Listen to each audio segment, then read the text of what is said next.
Paris অলিম্পিক্সে ইতিহাস গড়েছেন মনু ভাকের।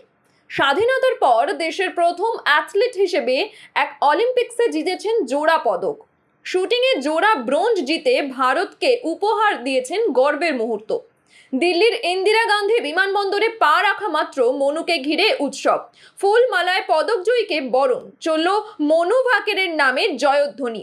এখন থেকেই পরের অলিম্পিক্সকে পাখির চোখ করছেন মনু।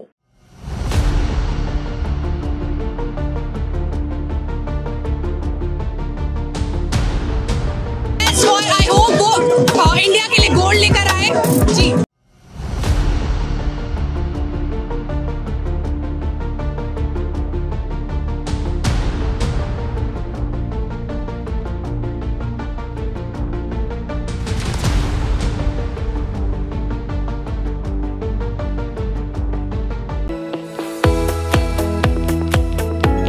আপনারা দেখছেন ইউএন লাইভ, বাংলা খবরের শেষ কথা।